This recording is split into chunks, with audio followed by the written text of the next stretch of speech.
Live at 5, it's offer review, but we don't have any offers. I didn't find any that were that interesting. So we're going to just do a regular news update video. Maybe I need to go to the news desk to make it look all super official or something. Anyways, in game right now, we've got Apocalypse, 11 days, which is kind of interesting. Now, I did a poll here on Twitch chat, and I do think that some of the players on Twitch are more engaged, just like the people that watch YouTube videos. So I don't know that when I do these polls, it represents like the entire player base or anything like that. It feels like players that engage on Reddit, players that engage on Discord, players that engage on YouTube and Twitch are a little bit more engaged than your average player that, you know, whatever, plays a mobile game when they're on the toilet or something, right? Are you going to get Apocalypse at launch? No, 66%.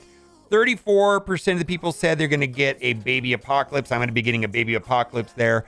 There are free-to-play players that are going to be getting a baby Apocalypse. So that is interesting. There are some people that are, I guess, veteran players, and they are getting a baby Apocalypse. Now, the big boy Apocalypse is going to be super scarce. And I believe there's probably going to be like 10, maybe a dozen players in the entire game that are going to have a big boy Apocalypse. The main bottleneck for baby Apocalypse is Blue ISO 4. I mean, I think the 16 part's pretty easy, but Blue ISO 4, and it's super scarce and hard to get. And Scopely is selling it for like $100 per character. It's outrageous. Like, and you need 23 characters, right? Big boy Apocalypse is going to be Blue ISO 5, which is typically been on leaderboard events. And there's been some that you get a couple when you do the sagas, but not a lot. Also, the Death Saga is live, and the upgrades seem to be pretty helpful. I ran an arena match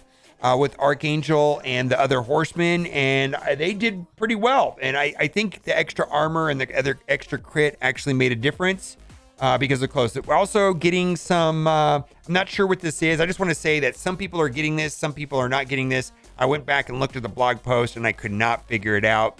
I did send a message into the developers on, asking what this was for and why are some people randomly getting and other people. I'll let you know if anything comes from it. Now, I want to read a couple of these posts here, but I wanted to address two posts first. Where can King be used?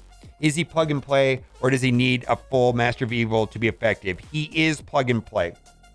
He's basically, because he has a passive ability, which is very similar to that of Cable's, but it only works on offense. So I think King is a Cable 2.0, Emma 2.0, and he's still very strong, but just his passive is going to keep him important for a longer period of time than a normal character or a character that is just stats. So King, I can see being used in Arena, on offense in War, and definitely on offense in Cosmic Crucible with the full team.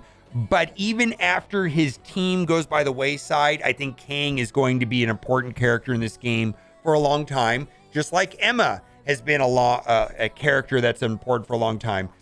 This is a little more kind of an interesting question. Oh, also, people ask me about ISO all the time. I did Striker on him. Some people are doing Raider. Some people are doing Raider. Some people are doing Striker. I did Striker. The truth is, I don't know. I did not take him to Blue ISO 4. I'm leaving a Blue ISO 3. And then when I find out which one I want to do best, I will decide then. But I don't know right now. I'm doing Striker, but there's a strong case to be made at Raider, especially at higher red stars. Okay, where is Apocalypse actually going to be useful? If you're only wondering where the heck we're supposed to be using Apocalypse of Arena, makes total sense. I agree. And see that being meta. But outside of that, I'm not really sure. Okay, so the answer is nobody really knows. But in raids, you just take the weakest member of Death Seed out of the team and you put in Apocalypse. I don't know. Maybe that's Psylocke. You just yeet Psylocke and you have a better team. Same thing in Cosmic Crucible.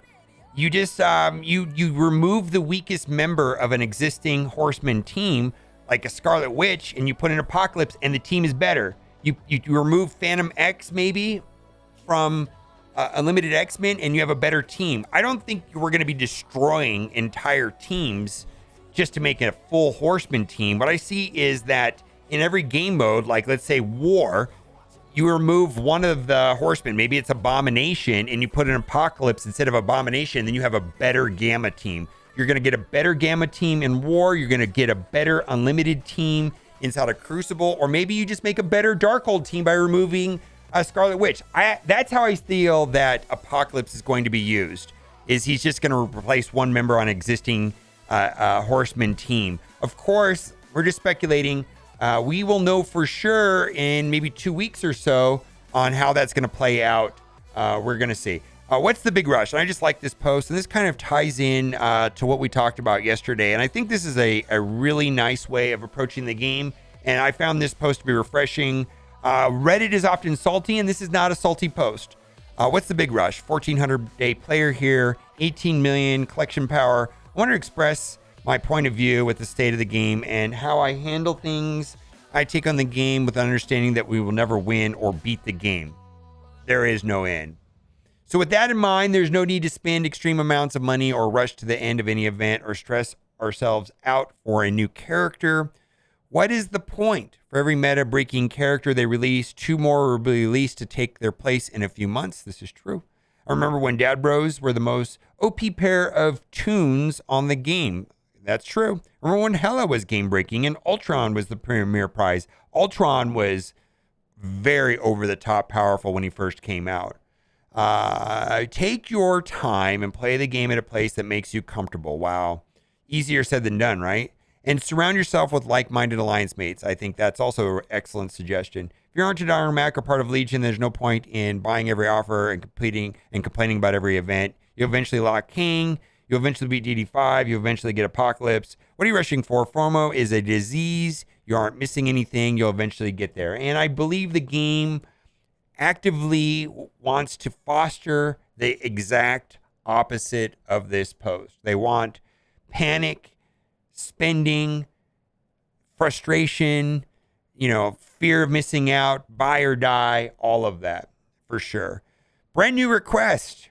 Sim all blitz, please. Yeah, we've never had this required. That's right. Probably the first time this has ever been mentioned. We, the player base, would all love the grinding blitz events a lot made smoother and do this by introducing sim all blitz. I actually don't feel that blitz is a real game mode anymore.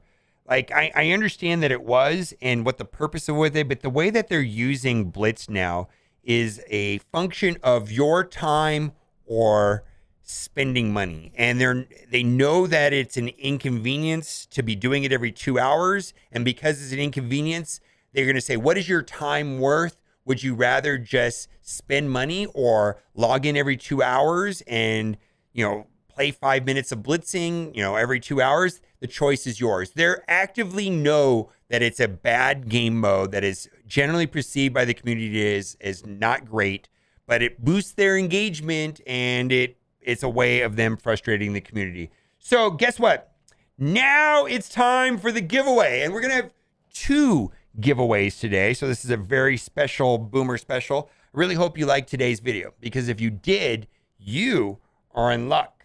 For every single person that likes this video, you will be getting for free in your account an 8-star. That's right, 8-star Taco Weaver. This is not a scam. And you're saying to me, I know what you're saying right now, but Boomer, that really doesn't do it for me. It's not my style. Thanks, but no thanks. I want something more appealing than an 8-star Taco Weaver. Well, you are in luck. For every single person that likes this video, you have the option of getting an 8-star Taco Weaver or an 8-star Bodog. This is not a scam. Yeah, this guy right here, get it right. Boomer organism designed only for gaming. Well, there you go. All right, well, let me know what you think about Apocalypse, and if you're on schedule to get him. I know I'm barely going to get him right now, and I'm pretty excited about that coming out, and it's just around the corner, right? We've got it coming up in about 11 days, and we're going to see if the hype was real. Dormammu wasn't a letdown. Doom was not a letdown. I can't imagine Apocalypse would be a letdown. All right, let me know what you think in the comment section. And as always, thanks for watching and keep on gaming. Bye for now. Bodog is bugged. T-pose on spawn. I skipped leg day. I skipped leg day.